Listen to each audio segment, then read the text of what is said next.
What is karma and how is it controlling every aspect of your life without you even being aware of it?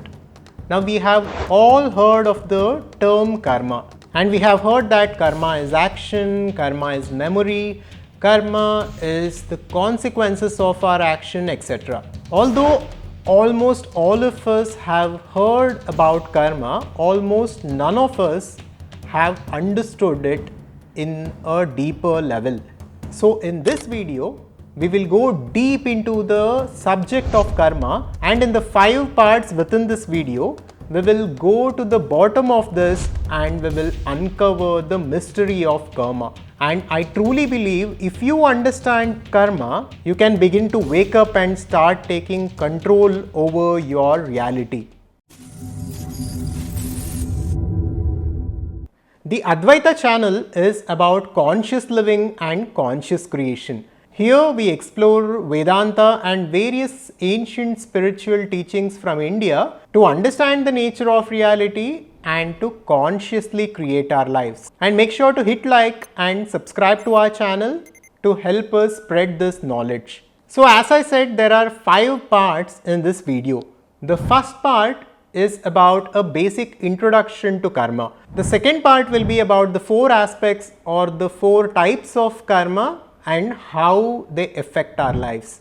The third part is about how Vedanta explains karma.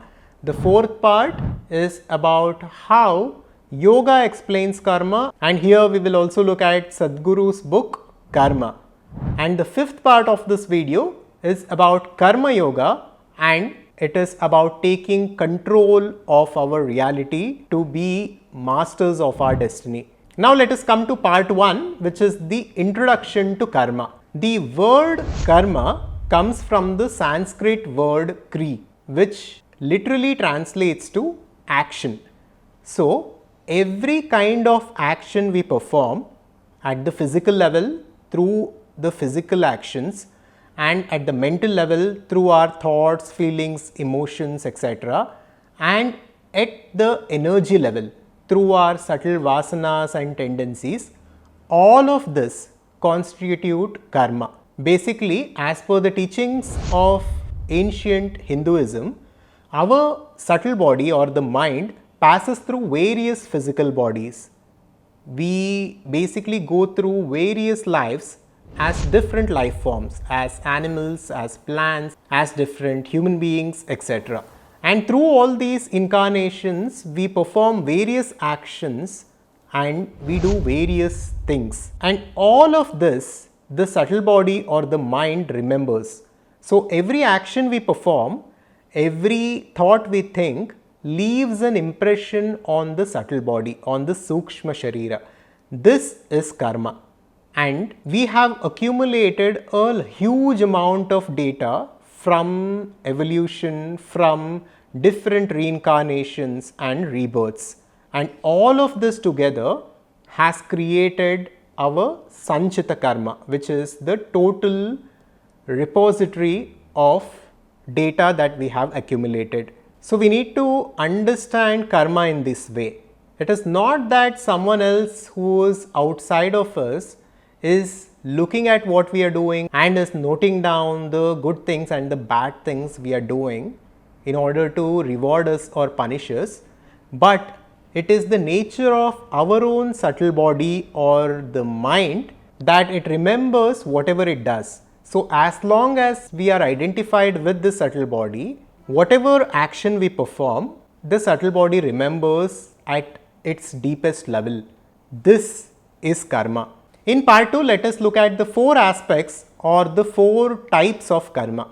The first type of karma that we need to understand is the Sanchita karma. This is the total accumulated karma that all of us possess, which holds all the information and all the data from all of our past lives. So let's say we have reincarnated 1,000 times as 1,000 different life forms. So the net total amount of data that we have accumulated, the net total amount of information that we have accumulated through our actions from each and every one of those past lives Together, all of it is called Sanchita Karma. This is a huge mountain of data that is upon us, and we are responsible for this. The second type of karma is Prarabdha Karma. So, this Prarabdha Karma is a part of that Sanchita Karma that a life form brings into this life.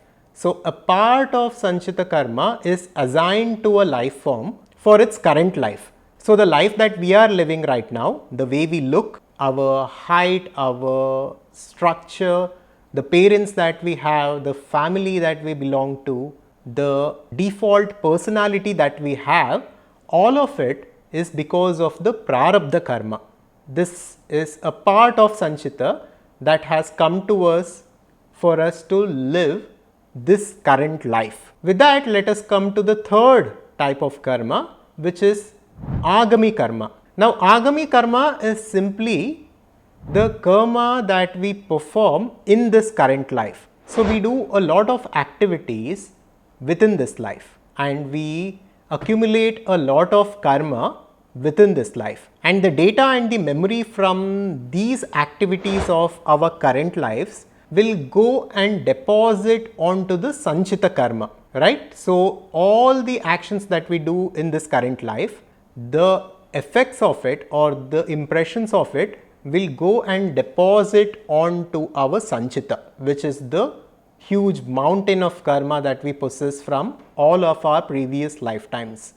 This is Agami Karma. So, as per the teachings of Vedanta, what most of us are doing is we are not simply dissolving or working out the karmic memory that we possess, but instead we are creating and generating new karma for ourselves, and this is going on and adding on to the Sanchita Karma, and because of this the cycle of samsara is infinite and we are born again and again as different life forms as our Sanchita Karma is not being depleted completely. Now, the fourth kind of karma is Kriyamana Karma. Now, this is a very important aspect of karma. Kriyamana Karma is basically the type of karma that we perform in this current life which will yield results in this current life itself. Now, let's say you started your business in this current life and you put a lot of thought into it, you put a lot of effort into it, and you put a lot of attention and focus into building that business, and eventually that business grows to a certain level and it yields you certain results. This is Kriyamana Karma, in which you performed actions within this current life and you gained the results of it also in this current life itself. And it is said that Kriyamana Karma is very significant if we want to override Prarabdha Karma and if we want to go beyond Prarabdha to write our own destiny. Now, coming to the third part of this video, which is the teachings of Vedanta on karma. If you are a follower of this channel, you already know the nature of consciousness and you know the basic premise of Advaita Vedanta. As per Advaita Vedanta, our nature is that of the pure infinite consciousness and we are not the body and mind. So, as long as we are identified with this body and mind, we suffer the consequences of this and we suffer the consequences of karma and we are stuck in an infinite cycle of samsara. But once we realize that our true nature is consciousness and this is beyond the mind, we go beyond karma and we attain that Vedanta calls enlightenment or nirvana. So, the freedom from karma is the ultimate goal as explained by Vedanta. And Vedanta explains that this can be attained through self-inquiry and self-knowledge. By looking at our own experiences and by truly understanding the nature of self and the nature of reality, we can go beyond this Maya. We can pierce the veil of illusion and we can realize ourselves to be who we truly are. And this is the purpose behind the teachings of Vedanta. And Advaita Vedanta also talks about karma and akarma. And it says that the doer is always the body-mind complex, never the pure consciousness.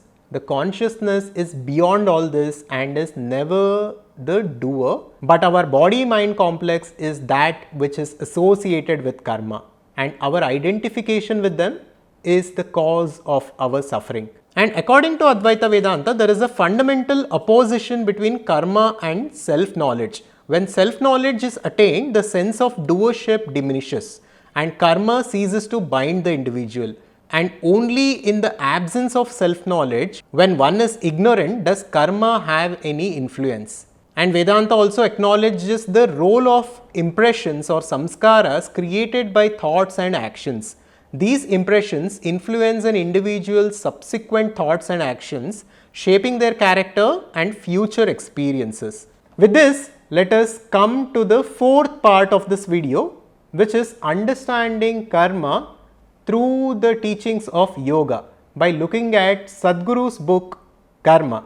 Now, the teachings of the yoga philosophy on karma are similar to the teachings of Vedanta, as they both refer to Vedas while explaining these concepts. But here we will look at some of the concepts and teachings by Sadhguru on karma. Here is my 7 takeaways from the book Karma, a yogi's guide to crafting your destiny.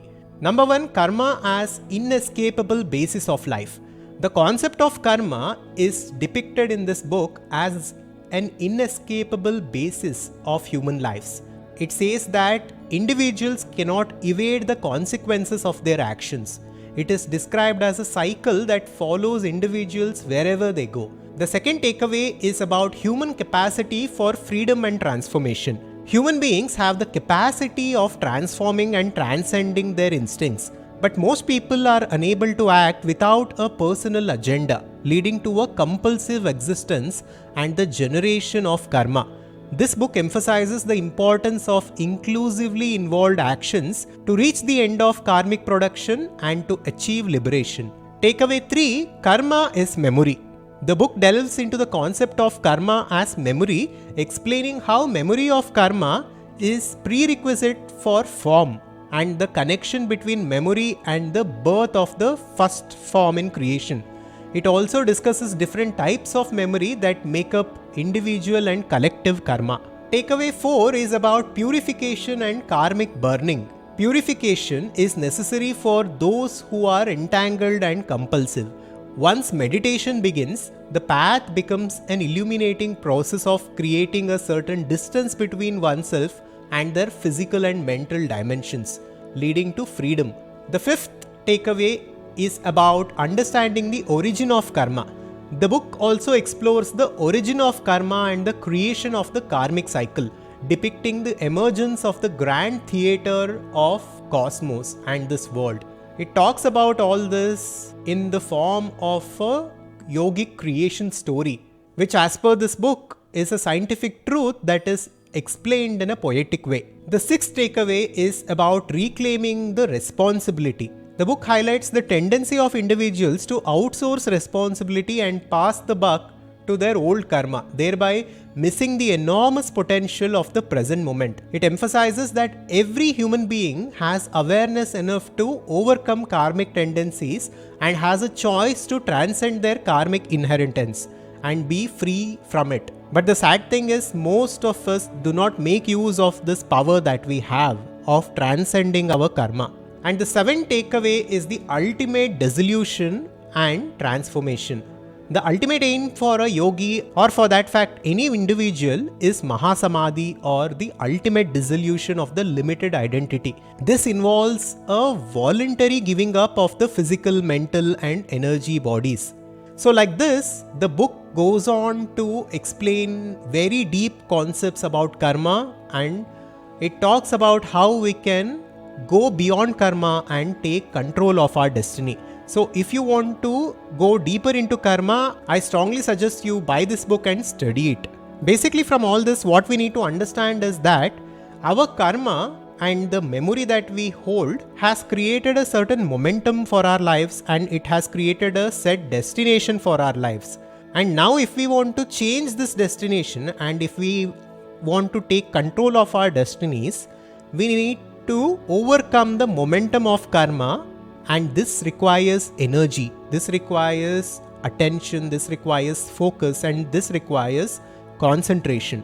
But the possibility is there. This is the purpose of this channel, and this is the purpose of the Advaita Conscious Society.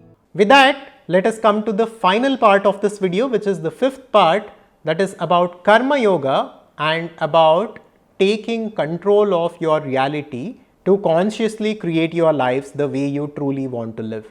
Now, Karma Yoga is simply about duty, which is dharma, and it is about detachment, and third, it is about surrender. First of all, we need to follow dharma as explained by Sri Krishna in Bhagavad Gita.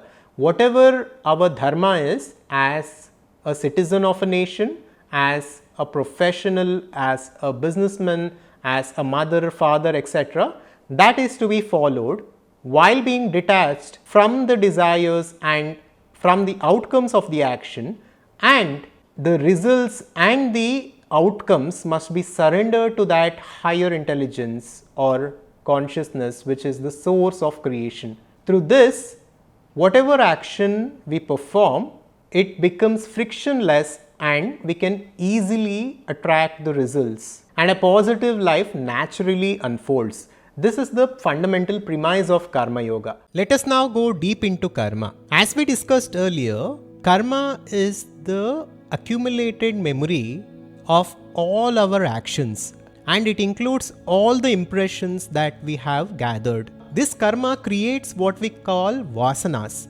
Vasanas are nothing but subtle tendencies that we have that makes us who we are, that gives us this personality that we have right now. So right now I like certain things and I dislike certain things. I prefer certain kind of food and I do not prefer another kind of food. All of these things are because of our vasanas. These are the subtle tendencies which each and every one of us have, which makes us unique. So at first our karma gives rise to our vasanas, and these vasanas give rise to vrittis. Vrittis are the thoughts that we keep thinking on the surface level. These are the results of vasanas. And the thoughts we think, if we keep empowering them and if we keep thinking them over and over again, they become samskaras, which are the behavioral traits which is in each and every one of us. This samskara will go and integrate into our personality and makes us a certain kind of a person. And because of our samskaras, we again perform different actions, and these actions again constitute karma, and this karma gets collected onto the sanchita karma, and this cycle keeps on going until we break it. Here it is very relevant for us to talk about the law of hypnotic rhythm, which was given to us by Napoleon Hill. So the hypnotic rhythm is a natural law through which nature fixes the vibration of all environments. So this law uses hypnotic rhythm to make one's dominating thoughts and one's thought habits permanent. Napoleon Hill tells us that our actions become our habits, and our habits become our rhythms, and this rhythm integrates into the personality and it becomes permanent.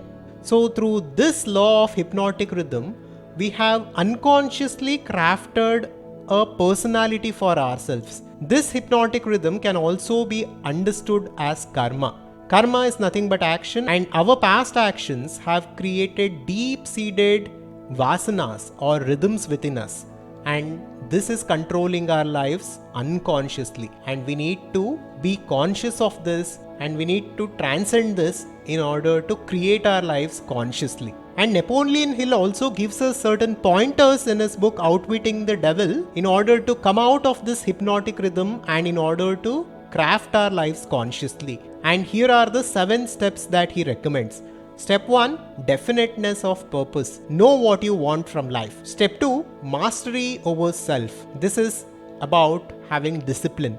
Third, learning from adversity. This is about not giving up. 4, controlling environmental influence. This is about associating ourselves with the right kind of people, listening to right kinds of things, reading the right kinds of books, etc. 5. Time. It's about giving permanency to positive rather than negative thought habits and developing wisdom. 6. Harmony. This is about acting with definiteness of purpose and with absolute conviction. 7. Caution.